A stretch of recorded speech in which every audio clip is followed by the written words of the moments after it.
Punjab police का उमर डार और उस्मान डार के घर रात गए छापा। उनकी वालदा को उनका कहा यही जा रहा है कि उनकी वालदा का गिरेबान पकड़ा गया और उनकी वालदा ने मीडिया से गुफ्तगू करते हुए कहा कि ना सिर्फ उनका बल्कि उनकी बहू का भी गिरेबान पकड़ा गया और उनके कपड़े फाड़े गए।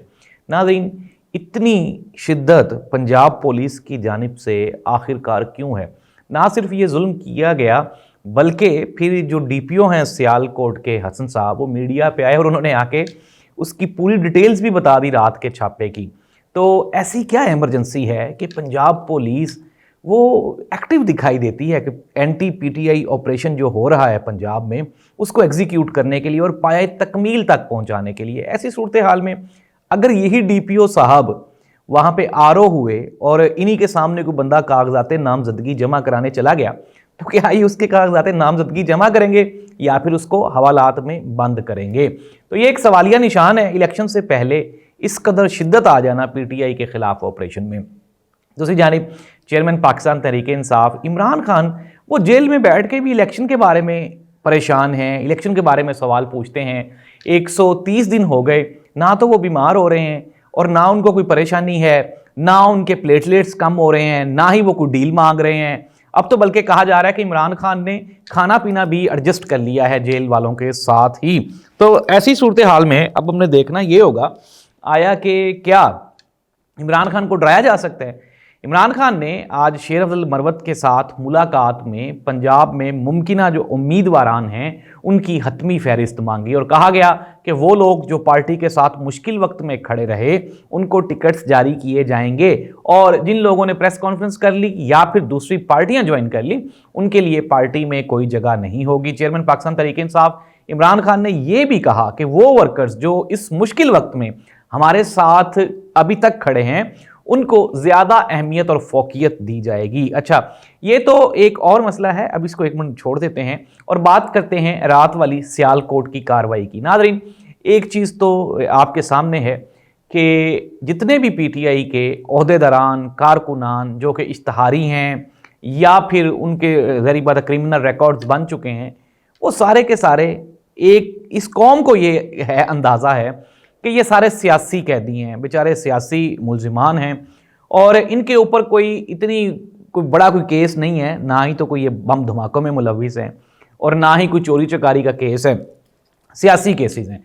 और आपको पता है पाकिस्तान में लेकिन सियासी केस का होना वो दहशतगर्दी से भी बड़ा जुर्म समझा जाता है और शायद इसीलिए इसी केसेस को की पैरवी करते हुए डीपीओ सियालकोट उन्होंने मीडिया से गुफ्तगू करते हुए कहा कि जी बिल्कुल हमने रात गए उनके घर पे छापा मारा, उस्मान डार और उमर डार के घर हमने छापा मारा, आगे से औरतों ने बदजुबानी और बद कलामी की और हमने कोई ऐसी कार्रवाई नहीं की जो कि उस्मान डार और उमर डार की वालदा कह रही हैं। दूसरी जानिब उस्मान डार की वालदा ने मीडिया से गुफ्तगू करते हुए अर्ली मॉर्निंग बल्कि रात गए ही एक ट्विटर मैसेज जारी किया। उन्होंने कहा कि पंजाब पुलिस रात गए हमारे घर में आई, हमारा दरवाज़ा तोड़ा और औरतों और बच्चों पे जुल्म किया। अच्छा, एक ऑडियो भी है जो कि उस्मान डार के शायद 6 साल बच्चे की है कि जिसको डरा रहे हैं पंजाब पुलिस वाले। वो बच्चे की ऑडियो भी सोशल मीडिया पे वायरल है, फिर उस्मान डार की वालदा भी, और आज अभी चंद लम्हात पहले उस्मान डार की वालदा और उस्मान डार भी अभी से चंद लम्हात पहले मंजरे आम पे आ गए और आगे उन्होंने खुलकर कहा कि हम 8 फरवरी को इलेक्शन लड़ेंगे और मेरी तमाम सियालकोट की माओ बहनों से ये रिक्वेस्ट है कि वो जुल्म की इस दीवार के खिलाफ हमारा साथ दें, हमारा इस निज़ाम को गिराने में ख़त्म करने में हमारा साथ दें और वोट की ताकत से 8 फरवरी को वो पाकिस्तान में असल तब्दीली के लिए घरों से बाहर निकलें। पंजाब पुलिस ने अपनी तरफ से तो शायद कोशिश की कि पीटीआई को नुकसान पहुंचाया जाए, लेकिन मैं फिर कहता हूं कि ये जो होता है ना जुम्मे गफ़ीर होता है, आवाम का हजूम होता है, आवाम की अक्सरियत जिस तरफ होती है उस तरफ आप नहीं जा सकते। अगर आप जितने भी बहादुर हैं, आप जितने भी ताकतवर हैं, अगर आपके पास एक बंदूक है उसमें 6 गोलियां होंगी, जाहिर सी बात है, लेकिन अगर 600 लोग आपके सामने खड़े हो जाएंगे तो आप उन 6 गोलियों से 600 लोगों को तो नहीं मार सकते। 6 को मार लेंगे, बाकी जो 594 लोग होंगे वो आप पे हमला करेंगे और उस हमले में आपके बचने के चांसेस ज़ीरो होंगे। सिमिलरली यही हाल अब हो चुका हुआ है। मैंने एक मोहतात सर्वे के मुताबिक, अंदाजे के मुताबिक मियाँ नवाज शरीफ साहब की जो कन्फर्म सीटें हैं ना पूरे पाकिस्तान में वो 28 से 30 बनती हैं। अब 28 से 30 सीटों वाले को आप कैसे वज़ीर आज़म पाकिस्तान नॉमिनेट करेंगे या उसका इंतखाब करवाएंगे? भाई ये कोई, मैं फिर दोबारा कह रहा हूँ, इट्स नॉट 90s। और फिर अगर कुछ लोग ये भी सवाल पूछते हैं जी कि एस्टेब्लिशमेंट की मर्जी के खिलाफ या उनकी हमायत के खिलाफ पीटीआई इलेक्शन कैसे जीतेगी, तो इसका वाज़ेह सबूत 2008 की वो काफ लीग मुशर्रफ साहब के साथ जो अलायंस था, बल्कि मुशर्रफ साहब ही वो इलेक्शन लड़ रहे थे, हार गए थे, फिर 72 में भी हमने देखा था। तो इस तरह से ये कोई नामुमकिन नहीं है। अगर लोग निकल आए और वोट पड़ गए तो जाहिर सी बात है ये पीटीआई की सबसे ज़्यादा मेजोरिटी होगी। दूसरे नंबर पे जो आएगा वो आज़ाद उम्मीदवारान की वो लिस्ट होगी।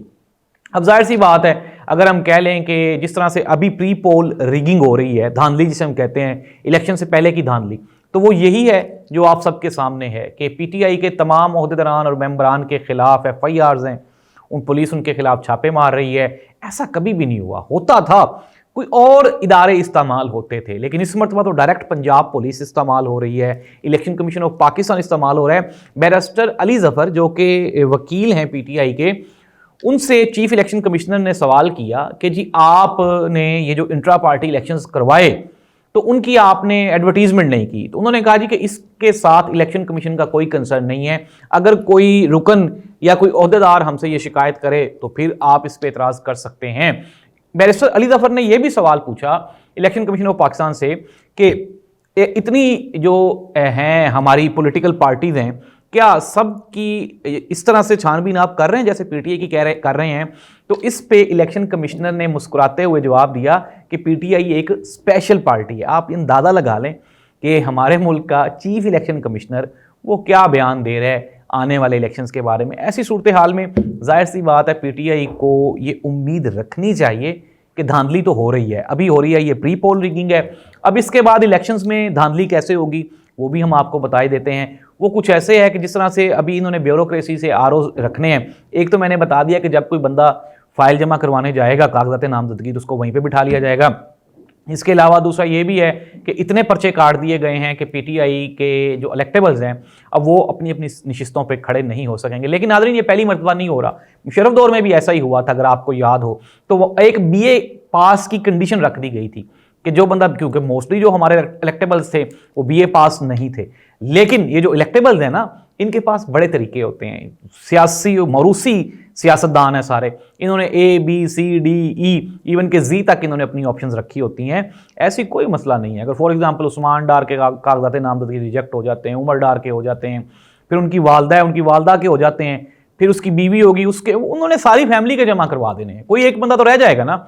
एट द एंड मसला ये है कि मसला है बल्ले के निशान का, इमरान खान के होने का। वोट तो इमरान खान को पड़ना है, वोट उस्मान डार को या फिर XYZ किसी इलेक्टेबल को नहीं पड़ना, वोट पीटीआई को पड़ना है। इस वक्त पाकिस्तान में अगर किसी पार्टी का वोट है, अगर पार्टी, देखें इलेक्टेबल्स के अपने अपने वोट्स होते हैं, हर हल्के में होते हैं अनडाउटेडली, इसमें कोई शक नहीं, लेकिन अगर पार्टी का वोट कहीं पे है तो वो सिर्फ पाकिस्तान तहरीक इंसाफ और इमरान खान का वोट है। नवाज शरीफ साहब का दौर अपने मंतकी अंजाम को पहुंच चुका है और उसकी सबसे बड़ी वजह वो 2 साल दौरे हुकूमत है जो अभी रिसेंटली गुजरा है, जिसमें महंगाई, बेरोजगारी और बदअमनी अपने अरूज पे चली गई थी। नवाज शरीफ साहब का ये 18 महीने की हुकूमत पाकिस्तान की करप्ट तरीन, नाकाम तरीन और शिकस्त खोरदा ये हुकूमत थी जिसने पाकिस्तानियों से जीने का हक तक छीन लिया था। इतनी महंगाई और फिर ऊपर से इतनी गुंडागर्दी, अवाम के खिलाफ, आम लोगों के खिलाफ, पाकिस्तानियों के खिलाफ बोलने का हक छीन लिया, आज़ादी इजहार राय छीन लिया गया। इवन के कहते थे कि 2 कप नहीं 1 कप चाय दे पियो, खाने पीने पर भी पाबंदियां लगाई गई। तो वो जो 18 महीने वाला था वो नून लीग का सफाया था। ये कैसे पॉसिबल है? कैसी बातें आप कर रहे हैं कि अगर फॉर एग्जांपल आप लोगों को मार भी दें और कहें कि जी लोग आपको वोट डालेंगे। मियां नवाज शरीफ साहब को चाहिए कि वो अपने अच्छे काम लोगों को बताने की बजाय ये अपने 18 महीने जो अभी रिसेंटली गुजरे हैं ना उसकी परफॉर्मेंस का अवाम को जवाब दें, ताकि आने वाले इलेक्शन में मियां साहब की कोई ना कोई कहीं ना कहीं कदरों मंजिलत हो सके। 28 सीटें पूरे पाकिस्तान में, पंजाब के अलावा कहीं पे नून लीग की एग्जिस्टेंस नहीं है। क्या करेंगे ऐसी सूरत हाल में? नवाज शरीफ साहब का वज़ीर आज़म बनना बिल्कुल एक नामुमकिन ख्वाब है। अगर मैं फिर दोबारा कह रहा हूँ, अब आप तैयारी ये रखें कि आपने इलेक्शंस के बाद लंदन जाना है या फिर इस मरतबा दोबारा फिर सऊदी अरब। मेरा नहीं ख्याल कि इस मरतबा लंदन या सऊदी अरब वाले, बल्कि हो सकता है कि इस मरतबा भागने का मौका ही ना मिले। तो उम्मीद तो यही की जा रही है कि अगर 50% भी शफाफ इलेक्शन हो गए तो पीटीआई हुकूमत बनाएगी और इमरान खान ही अगली हुकूमत के सरबराह होंगे अनडाउटेडली। और इसमें तो हो सकता है ना कि वज़ीर आज़म वो ना हो, जिस तरह अभी पार्टी चेयरमैन किसी और को लगा दिया, वज़ीर आज़म भी किसी और को लगा दें, लेकिन हुकूमत अगली पीटीआई की ही बनेगी। और इसका एक वाज़ेह सबूत मैं दोबारा फिर कह रहा हूँ, 2008 के इलेक्शन है जब मुशर्रफ साहब इलेक्शन हार गए थे। अल्लाह इस मुल्क का हामी और नासिर, अल्लाह ताला हमें चीज़ों को बर्दाश्त करने की हिम्मत और तौफीक अता फरमाए। अल्लाह हाफ़िज़।